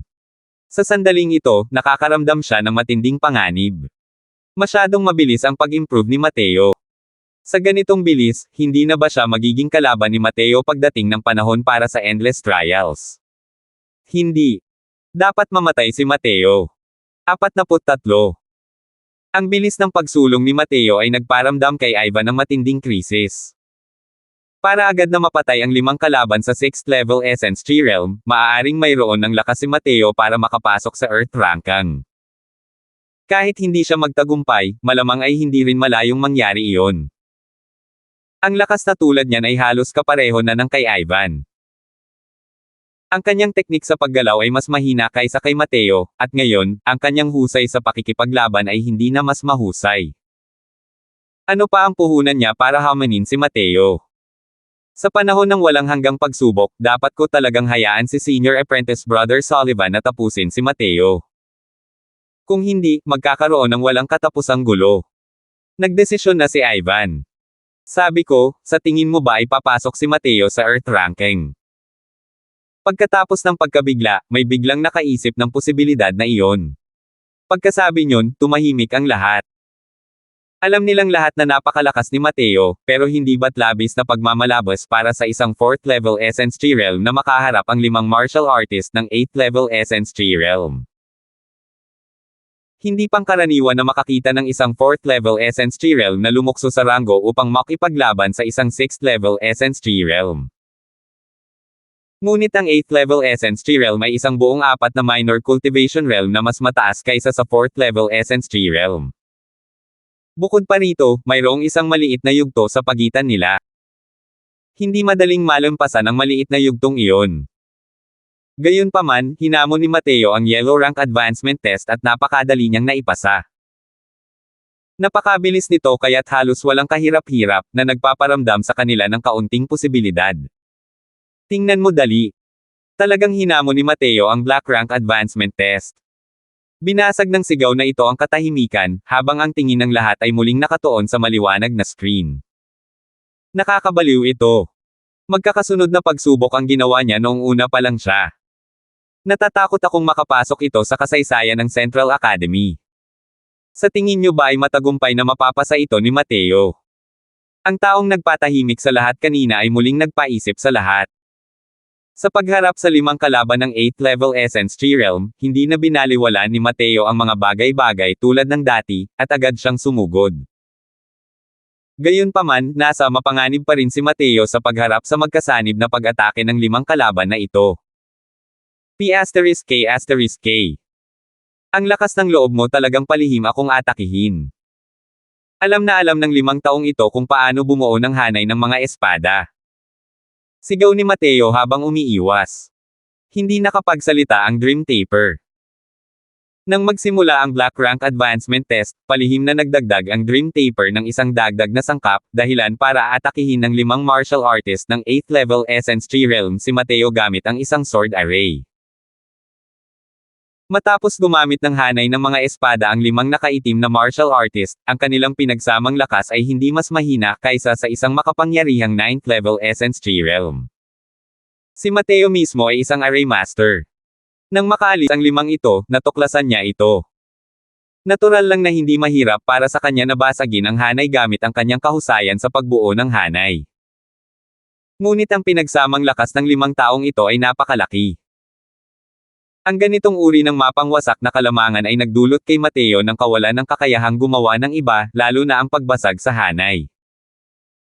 Ang napakalaking pagkakaiba sa kapangyarihan ay hindi kayang tumbasan ng mga pananaw. Kahit na puno ng butas sa mga mata ni Mateo ang hanay ng espada ng 5 taong ito, hindi siya makakagawa ng kontra-atake. Malabo ang lahat sa paningin ni Mateo, habang ang mga anino ng espada ay kumalat sa paligid. Mabuti na lang at ang instant flash ay isang maliit na radius na teknik sa paggalaw. Perpekto ito para sa ganitong uri ng labanan ng grupo. Kung hindi, kahit na may 10 buhay si Mateo, matagal na sana siyang namatay. Kahit na ganoon, paminsan-minsan ay kakainin pa rin si Mateo ng sword chi, na mag-iiwan sa kanya na puno ng mga sugat. Bagamat nasa mundo ng panaginip siya, ang nararamdamang sakit ay hindi kapani-paniwalang makatotohanan. Ang nightmare skill ng Dream Taper Tribe ay tunay na makapangyarihan. Hindi nagtagal, punit-punit na ang mga damit ni Mateo. Habang nakatingin ang Dream Taper kay Mateo na sinusubukang harapin ang sitwasyon, may bahid ng ngiti sa kanyang mukha. Para bang kontento na ito sa kanyang paghihiganti. Bagamat ipinanganak ang mga Dream Taper sa mundo ng mga panaginip, mayroon din silang mga emosyon tulad ng kasiyahan, galit, kalungkutan, at kagalakan. Hindi niya alam kung bakit, pero simula pa lang nang hindi nababahala si Mateo sa lahat ng bagay, labis na siyang nadismaya. Sa lahat ng panahong ito, palagi siyang misteryoso at mayabang. Ngunit ngayon, sa harap ni Mateo, pakiramdam niya ay hinuberen siya ng walang natitirang sikreto.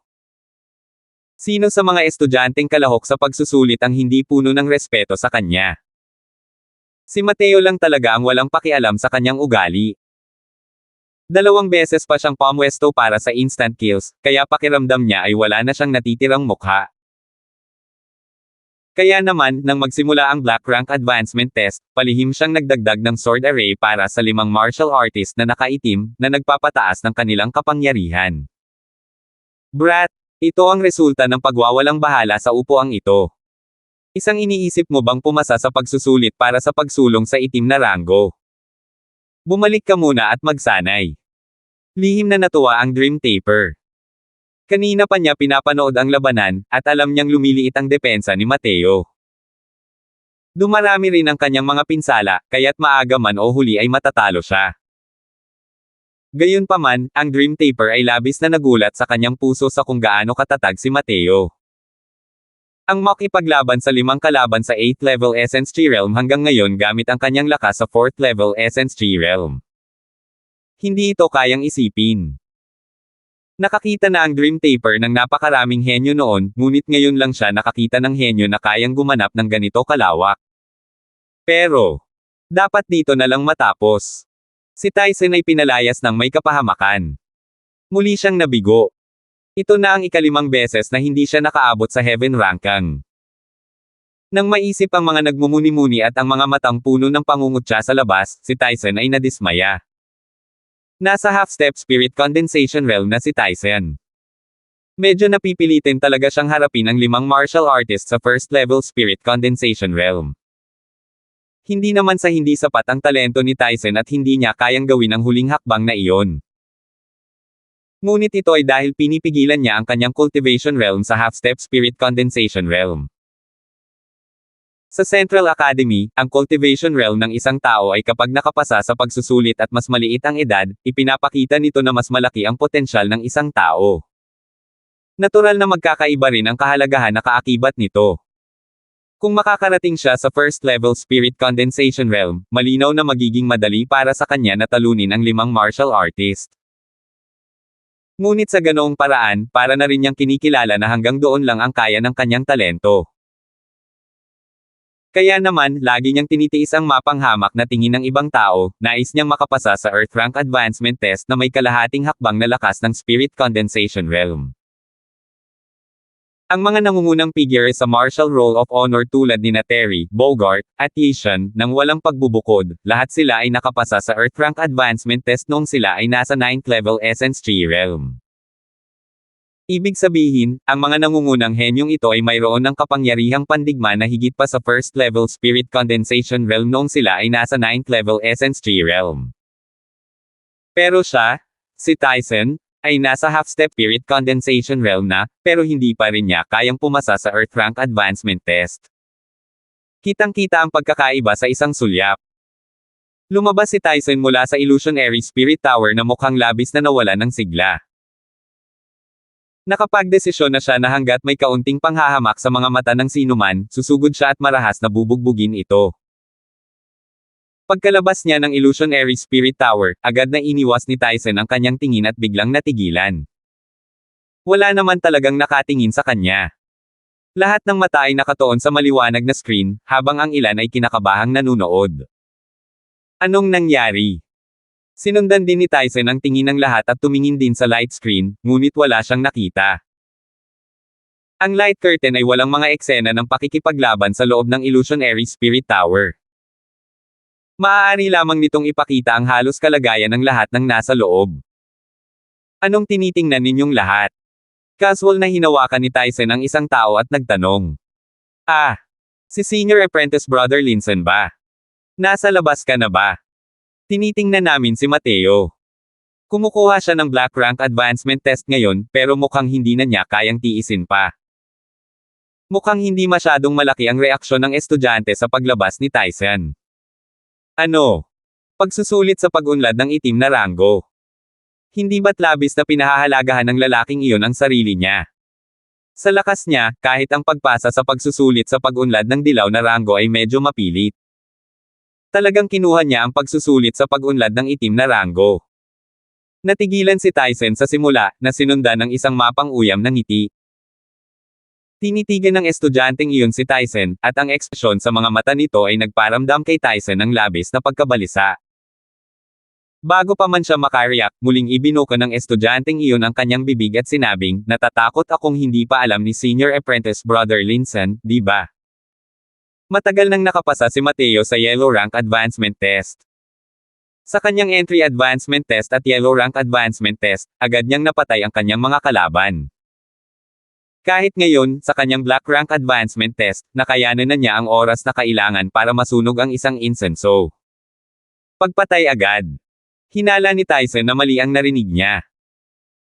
Gayunpaman, hindi na siya pinansin ng estudyanteng iyon at ibinaling ang kanyang ulo sa ilaw na nasa screen. 44. Hay nako. Mukhang wala ng pag-asa si Mateo na makagawa ng himala. Pero kahanga-hanga na ang umabot sa puntong ito. Nasa 4th level Essence Tree Realm pa lang siya.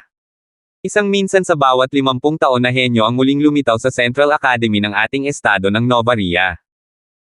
Habang ang liwanag na kumakatawan kay Mateo sa screen ay lalong humihina, hindi maiwasan ni Oliver na makaramdam ng awa. Gayunpaman, pagkatapos noon, natawa siya agad. Ang kapangyarihang ipinakita ni Mateo ay nakakagulat na.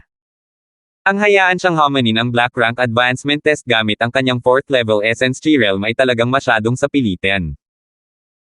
Matapos makapasa sa pagsusulit sa pagkakataong ito, naniwala si Oliver na hanggat nakapasok si Mateo sa 6th level Essence Tree Realm, hindi, ang 5th level Essence Tree Realm lamang ay sapat na upang makapasa sa Black Rank Advancement Test. Ay, tapos na, tapos na. Hindi na kayang tiisin ni Mateo. Hay nako. Wala na siyang pagkakataon. Sa ngayon, malamang ay nagtamo na siya ng matinding pinsala, di ba? Sapat na ang galing niya para makatagal siya hanggang ngayon. Hindi talaga madaling gumawa ng mga himala. Gayunpaman, kahanga-hanga na si Mateo. Noon, nakapasa lamang si Senior Apprentice Brother Terry sa Black Rank Advancement Test noong malapit na siyang makarating sa 7th level Essence Tree Realm. Nasa 4th level Essence Tree Realm pa lamang si Mateo ngayon. Sus Mariosep ang ate niya. Kalahating araw na pinanood ng tatay mo, pero natalo pa rin siya sa huli. Habang unti-unting humihina ang liwanag na sumisimbolo kay Mateo, nagsimulang mag-usap ang mga nakapalibot na estudyante tungkol dito. Maraming tao ang naawa sa pagkabigo ni Mateo. Pinanood ni Ivan ang liwanag sa screen habang may bakas ng pang-iinis na sumilay sa kanyang bibig. Dito mismo, ang taong higit na umaasa na babagsak si Mateo sa advancement test ay siya. Labis niyang pinahahalagahan ang sarili niya. Para talagang homanin ang Black Rank Advancement Test gayong kaka-rating mo lang sa 4th level Essence Tree Realm. Sa tingin mo ba ay palamuti lang ang mga pagsubok na ito? Matapos ang mahabang panunood, alam na ni Ivan na nakarating na si Mateo sa 4th level Essence Tree Realm. Isang matinding krisis ang sumunod sa pagkabigla. Ngayong nakita niyang malapit ng mabaigo si Mateo, medyo nabawasan ang kirot sa dibdib ni Ivan. Sa Illusionary Spirit Tower, naramdaman ng Dream Taper na may hindi tama habang pinagmamasdan niya ang labanan ng grupo roon. Tama. Mukhang matagal nang hindi lumiliit ang depensa ni Mateo. Ano ang nangyayari? Malinaw na puno ng mga pinsala si Mateo, pero bakit hindi bumagsak ang huling linya ng depensa niya, at paano pa siya nakakayanan? Ginamit niya ang espada. Biglang may natuklasang kakaiba ang Dream Taper. Simula nang magsimula ang entry advancement test, hindi pa nagamit ni Mateo ang pangit na espadang iyon. Pero ngayon, ginamit na talaga ni Mateo ang espada. Naalala ng Dream Taper ang simula kung saan marahan na pinili ni Mateo ang kanyang sandata na parang balewala lang. Inisip niya na ang espada ay isa lamang aksesorya, at ang kanyang tunay na killing move ay ang Stackong Waves Layered Palm. Natural na alam ng Dream Taper ang tungkol sa Stackong Waves Layered Palm. Napakalakas na kayang intindihin ni Mateo ang second layer wave. Dahil nga sa naunawaan ni Mateo ang second layer wave kaya madali niyang nalampasan ang Yellow Rank Advancement Test. Kaya naman, inakala ng Dream Taper na ang Stackong Waves Layered Palm ang pinakamahusay na kahangahangang katangian ni Mateo. Hindi niya inaasahan na magiging ganito kagaling ang sword art ni Mateo. Sa kasalukuyan, si Mateo ay nasa depensa pa rin. Parang isang maliit na bangkang delayag na nasa gitna ng bagyo. Ngunit matigas pa rin ang kanyang ulo, at ayaw tumaob ng kanyang bangka. Napagtanto pa ng Dream Taper na simula nang gamitin ni Mateo ang espada, hindi pa siya tinamaan kahit isang beses ng mga nakaitim na martial artist. Ang orihinal na walang kapintasang hanay ng mga espada ay kasalukuyang nagpapakita ng mga senyales ng kawalang tatag. Tila nakikita ni Mateo ang kahinaan ng hanay ng mga espada. Bagamat napilitan siyang maging depensa, ang bawat tindig at bawat pag-atake ay nagsimulang magpahina sa buong hanay ng mga espada. Maaari kayang isa ring eksperto sa array ang Mateo na ito. Pakiramdam ng Dream Taper ay medyo hindi kaya ng utak niya na ay proseso ang ideyang ito. Natural lang na hindi basta-basta pipiliin ni Mateo ang kanyang sandata. Isa nga siyang eksperto sa espada noong nakaraan. Siyempre, ang tinatawag na ekspertong ito ay kung ikukumpara lamang sa lower realms. Sa Divine Realm, maraming tao ang kayang pumutol sa kanya ayon sa gusto nila. Ang sword art na kasalukuyang ginagamit ni Mateo ay isang bagay na nilikha niya noong siya ay nasa Divine Realm. Ang pangalan ng sword art ay Falling Flower Floating Zero Sword. May isang pagkakataon na siya ay nakikipag-usap at umiinom kasama ang ilang mga kaibigan sa isang sagradong kagubatan ng Socorro. Habang napupuno ang kalangitan ng mga nalalaglag na talulot ng mga sagradong bulaklak ng Socorro, ito ay bumuo ng isang ulan na bumabagsak. Habang pinagmamasdan ni Mateo ang mabulaklak na tanawin, naliwanagan siya at nilikha ang sword art na ito, na pinangalanan itong Falling Flower Floating Zero Sword. Noong panahong iyon, mayroong isang haring banal ng labis na espada, si Kuang Tianming, kasama ng kanyang mga kaibigan. Siya ay isang haring banal na gumamit ng espada upang pagtibayin ang kanyang Dao. Ang taong ito ay may mga pambihirang nagawa sa Dao ng espada. Pagkatapos ni Mateo na gawing Falling Flower Floating Zero Sword, pinuri ito ng husto ng Extreme Sword Divine King. Nang panahong iyon, sinabi ni Kuang Tianming, napakahusay ni Brother Matthew. Mas mababa si Tianming kaysa sa iyo. Kung maperpekto ang sword art na ito, tiyak na mapapahanga nito ang Divine Realm sa hinaharap. Kung ailalaan ni Brother Matthew ang kanyang sarili sa sword daw, ang iyong mga nagawa sa hinaharap ay hindi magiging mas mababa kaysa sa iyong alchemy daw. Sa kasamaang palad, ang mga Matthew noon ay walang interes sa martial daw. Ang paglikha ng Falling Flower Floating Zero Sword ay dahil lamang sa isang sandali ng interes. Matapos itong likhain, itinapon niya ito sa isang tabi at hindi na muling ginamit. Hindi pinuri ni Kuang Tianming ang Falling Flower Floating Zero Sword dahil ang sword art nito ay talagang napakalakas. Noong panahong iyon, mataas ang cultivation realm ni Matthew, ngunit limitado lamang ang kanyang pag-unlad sa martial daw. Ang ibig sabihin ni Kuang Tianming ay kung ailalaan ni Mateo ang kanyang mga iniisip sa martial daw at patuloy na polalawaken ang kanyang pag-unawa sa sword daw, ang Falling Flower Floating Zero Sword ay magiging isang nakakatakot na sword art. Malakas ang sword art, ngunit napakababa ng kasalukuyang cultivation realm ni Mateo. Kung wala ang suporta ng Essence Energy, hindi niya kayang ilabas ang kalahati ng kapangyarihan. Gayunpaman, ang focus ng Falling Flower Floating Zero Sword ay ang kagandahan at liksi, na nagkataong bumagay ng husto sa binagong instant flash ni Mateo. Ang kapangyarihan ay dumami ng ilang beses matapos pagsamahin ang dalawa. Ang paggamit ng instant flash kasama ang Falling Flower Floating Zero Sword ay sapat na upang depensahan ang kanilang sarili laban sa pinagsamang atake ng 5 taong ito. Mukhang napakalakas ng hanay ng mga espada ng 5 taong ito, ngunit sa totoo lang, puno ito ng mga kapintasan sa mga mata ni Mateo. Ang kailangan niya ngayon ay isang pagkakataon. At sa wakas ay lumitaw ang pagkakataong ito sa ilalim ng atake ng kanyang movement technique at sword art. Ang 5 taong ito ay walang anyong corporeal, kaya ang kanilang kooperasyon ay walang kapintasan. Gayunpaman, ang hanay ng espadang ito ay masyadong simple. Ito ay isang kahinaan na hindi mababago. Sa ilalim ng hanay ng mga espada, ang 5 taong ito ay magkakaroon ng pinagsamang atake sa bawat dosenang galaw o higit pa, at ang pinagsamang atake sa pagkakataong ito ay napakalakas. Dati, kahit na ginamit ni Mateo ang kanyang teknik sa paggalaw upang maiwasan ang pinagsamang atake gamit ang balat ng kanyang mga ngipin, nagtamo pa rin siya ng medyo matinding pinsala. Pero sa pagkakataong ito, dahil sa pag-atake ni Mateo, bumagal ng kaunti ang galaw ng isang martial artist na nakaitim. Hindi hahayaang mawala ni Mateo ang ganoong kagandang pagkakataon. Bago pa man dumating ang pinagsamang atake ng 5 tao, itinulak niya ng husto ang instant flash at direktang sumilay palabas ng hanay ng mga espada. Ang 5 nakaitim na martial artist na ito ay hindi nakakaramdam ng kahit kaunting pagod. Kakaalis lang ni Mateo sa paligid ng bawiin nila ang momentum ng kanilang mga espada, at muling bumuo ng hanay ng mga espada na gustong umatake. Malinaw na hindi sila bibigyan ni Mateo ng pagkakataong ikulong siya muli. Kasabay ng paglabas niya sa Cobcob, tinipon niya ang lahat ng natitirang enerhiya ng asensya sa kanyang katawan at nagpakawala ng isang hampas sa palad bago umatake ang 5 tao. Nagpapatong-patong na alon, patong-patong na palad, pang-apat na patong na alon. 8 beses na sumabog ang kuryente, nagdala ng hanging parang palma na parang malakas na unos. Nagpalipad sa 5 martial artist na nakaitim ang damit. Alam ni Mateo na hindi pa ito tapos, kaya tinipon niya ang natitirang kaunting enerhiya ng asensya.